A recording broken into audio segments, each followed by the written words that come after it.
We're continuing to discuss the general principles that determine speed, and we are focusing on improving timing and trying to understand what great timing looks like. Once you understand what great timing looks like, you can recognize it in your swimmers. And if they're not displaying those skills, then you can go about starting to address it. And the more you understand it, the more effective you're going to be at addressing it. Today, we're going to talk about something that's a little bit less concrete, but I still think is really important. And that's the concept of smooth transitions and how that can influence timing. And the smoother the transitions between the different phases of the stroke, the easier it's going to be to maintain momentum of the arms. And that's going to further facilitate different transitions between the different phases of the stroke. And ultimately, that's going to save swimmers energy and allow them to be more effective. So we'll take a look at what that looks like in the 4 strokes. We will start with butterfly.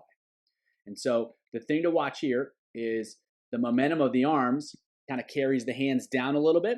And rather than trying to straighten everything out and really trying to fight that, this athlete just kind of lets them bend a little bit on entry. And so the momentum gets things into position. And the biggest thing here is watch how the athlete does not finish the stroke. So that's where the back of the stroke is. The bubbles are a little bit in the way, but you can see that the arm is not straight. And so what that's going to allow is it's going to allow the swimmer to easily recover the arms because the momentum of the arms is just kind of continuing to move backwards. And then by rounding it out, she can keep the momentum of the arms and swing them over the surface. If she were to extend the arms here, right, so you can see right there, they're still bent and they pretty much stay bent through the exit of the stroke. If she were to push back until they were straight, now the arms have no momentum and she's got to literally lift her arms over the water and try to recover them back to the front of the stroke, which is going to take a lot more energy. It's going to happen a lot slower. So by smoothing the transition between the different phases, she can get into the pull a little bit more effectively. And then she can get out of the pull more effectively and into the recovery more effectively, which is going to save her time and it's going to save her energy. And by this point in the stroke, pushing back all the way is going to get her very little propulsion, so she's not really losing out on anything. So an example of how smooth transitions can really help with the timing of the stroke by preserving momentum, and that allows her to transition into different phases a little bit easier.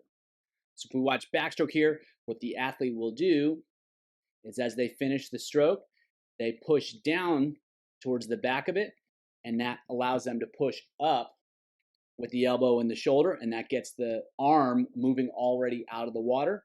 So the transition is a little bit easier to manage. And so instead of just pushing straight back and then trying to lift the arm out of the water, swimmer pushes down, which pushes the upper arm up, and then they have the momentum of that arm swinging all the way through. And the other thing it does by pushing down, it helps to facilitate the rotation to the other side of the body. And so again, rather than thinking in straight lines and pushing straight back and finishing the pull straight back, by having the pull go kind of down into the side, it helps get the arm to move up out of the water, and it helps the body start to switch to the other side.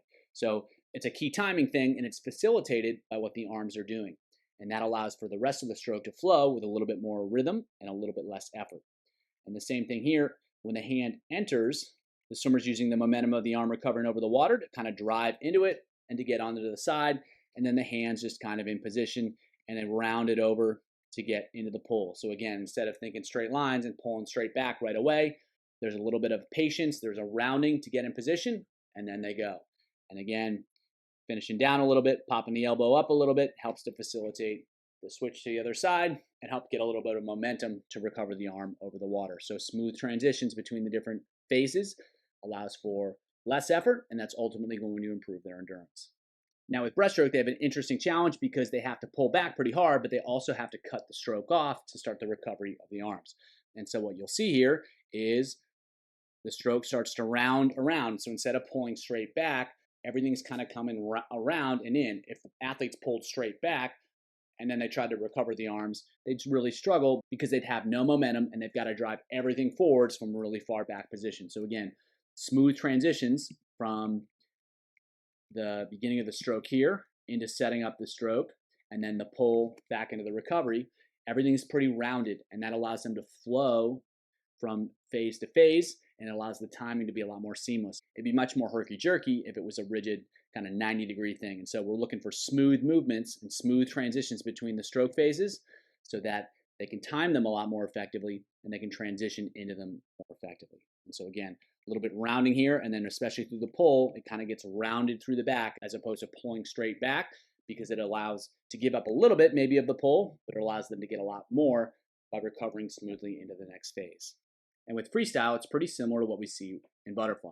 So the arm pulls here, and that's the finish of the stroke. You can see the elbow is bent right here, and he never straightens it. And so that's to allow for a smooth transition out the back of the stroke into the recovery, and so they can just swing the arm around and back around to the next stroke. So if he wanted to, right here, he could probably finish the stroke and maybe get his hand all the way back down to his knee. But that's not really what happens. He keeps it bent and just kind of swings it around and makes it a lot more fluid. He's not giving up very much propulsion at that point, but he's gaining a lot by having an arm that's got some momentum and then swinging it around to the front. It's going to make things a lot easier. And so rather than telling swimmers to get everything out of the pull, it's more about getting enough out of the pull and then moving in to the next phase of the stroke. And you see the same thing in sprinters, even those that swim with straight arms. And obviously they're trying to get as much propulsion out of each stroke as they can. You can see elbow's still bent there, especially on the other side. You can see how it's bent here. It's bent, it's bent. It's not getting straightened out. And that's because they need the momentum, the arm, to swing it around into the front so that they can start creating propulsion again quicker and with less effort. And so while maybe they get a little bit more out of each stroke, by finishing the stroke, it's going to take more time to recover the arm, and they're going to get tired, which means the frequency is going to go down a lot, and that means they're going to slow down a lot. So especially here, smooth transitions in the back of the stroke, that's going to help them use a higher rate, and it's going to help them maintain that rate for even longer. So smooth transitions is really key in all aspects of the stroke cycle. By helping them kind of round out the different phases, they're going to be a lot more effective in transitioning from phase to phase. It's going to make each phase a little bit more effective, and more importantly, it's going to take a lot less energy, and that's going to allow them to sustain whatever level of swimming they can for even longer, and that's ultimately going to lead to better swimming and faster times. Hope that helps. Keep it simple.